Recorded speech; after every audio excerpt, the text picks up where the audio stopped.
मंजिलें उन्हीं को मिलती हैं जिनके सपनों में जान होती है। पंख होने से कुछ नहीं होता, हौसलों से ही उड़ान होती है। इस प्रसिद्ध कहावत को सच कर दिखाया है 24 साल के एक ऐसे दृढ़ संकल्पी युवा ने, जिसे आज सारा जहान नीरज चोपड़ा के नाम से जानता है।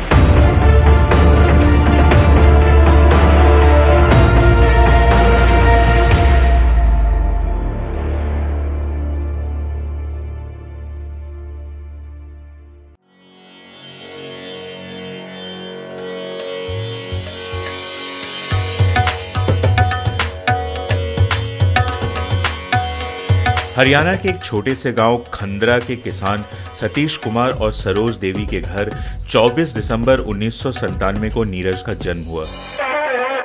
नीरज खाने पीने की वजह से शुरू से ही बहुत हेल्दी था, मोटा था। वो लाड प्यार भी था जी सारे कुनबे का। दादी का बड़ा लाडला था, खान पीने में रखा कर दे, दूध मलाई खाया करे था। उसके शरीर को डालने के लिए ही जिम ज्वाइन करवाई। फिर पानीपत स्पोर्ट्स स्टेडियम का ये जिम ही वो जगह थी जहां नीरज ने पहली बार जेवलिन देखा, छुआ और उसे अपने हाथों से अपने बेहतर भविष्य की तरफ उछाल दिया।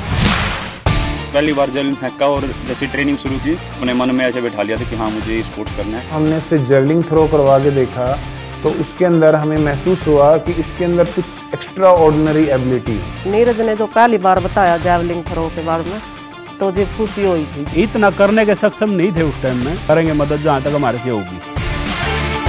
इस गांव के छोरे पर जेवलिन थ्रो का फितूर इस तरह हावी हो गया कि वो कई घंटों तक इंटरनेट पर चेक रिपब्लिक के रिटायर्ड एथलीट इयन जेलेंजी के पुराने वीडियो देखता रहता और उन्हीं की तरह खुद को निपुण बनाने की कल्पना करता रहता।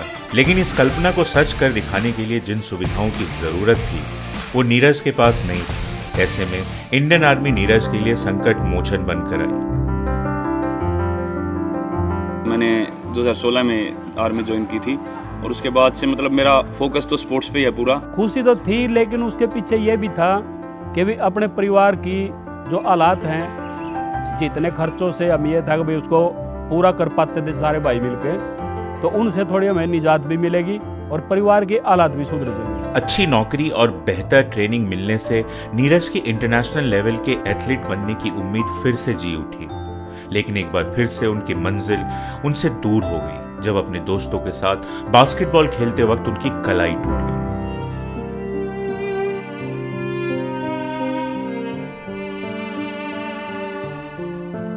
उसकी इंजरी की वजह से 4-5 महीने तक मैं जेवलिन से दूर रहा। के बीच में जो था काफ़ी मुश्किल टाइम था और काफ़ी दिमाग अपसेट रहता था, लेकिन उसके बाद धीरे धीरे मैंने जब स्टार्ट किया तो अच्छे से वापसी हुई।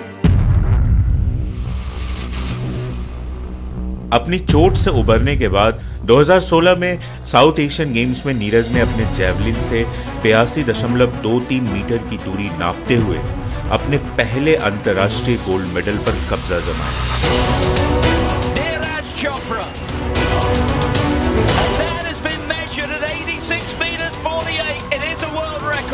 IAAF वर्ल्ड अंडर 20 चैंपियनशिप में नीरज ने जूनियर वर्ल्ड रिकॉर्ड बनाते हुए अपना दूसरा गोल्ड जीता। 2017 की एशियन एथलेटिक चैंपियनशिप अपने नाम करने के बाद नीरज ने 2018 में कॉमनवेल्थ गेम्स में डेब्यू करते हुए 86.47 मीटर के साथ जेवलिन थ्रो में कॉमनवेल्थ गोल्ड जीतने वाले पहले भारतीय बन गए।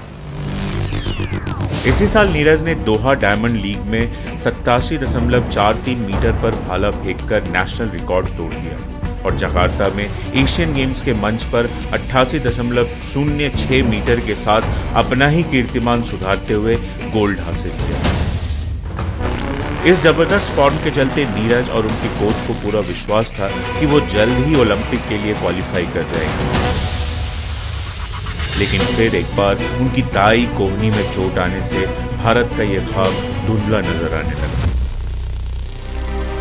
जब 2019 के कंपटीशन की तैयारी कर रहा था वर्ल्ड चैंपियनशिप वगैरह की, तो वहाँ पे एल्बो में इंजरी हुई थी और उसके बाद से ही मतलब पूरा 2019 में मैं कोई कंपटीशन नहीं खेल पाया था। नीरज ने इस बार अपनी चोट से उबरने में ज्यादा वक्त नहीं लगाया और उसी साल साउथ अफ्रीका में Athletic Central North East Meet के दौरान 87.86 मीटर का थ्रो लगाते हुए टोक्यो ओलंपिक के क्वालिफाइंग राउंड में अपनी जगह पक्की कर ली।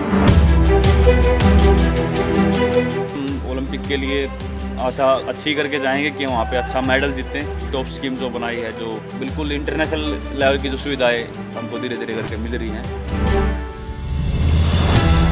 और हम भी अपनी तरफ से अपना 100% कर रहे हैं कि अपनी परफॉर्मेंस में कोई कमी ना छोड़ें। Clean hitting of the javelin. We have these terms: angle of attack, angle of release, angle of yaw. So it must be fly like a rocket. Panipat के पास एक छोटे से गांव से उठकर पूरी दुनिया पर छाने वाले हिम्मत और हौसले की धनी अर्जुन पुरस्कार विजेता नीरज चोपड़ा बन चुके हैं 130 करोड़ भारतीयों की ओलंपिक की आशा। And if Neeraj will stay healthy, and this is what we're working on, he will get the medal. Neeraj को आशीर्वाद है मेरे बेटे को, बढ़िया ओलंपिक खेल का हुआ, मेडल लिया हुआ, अपने देश का नाम रोशन करे।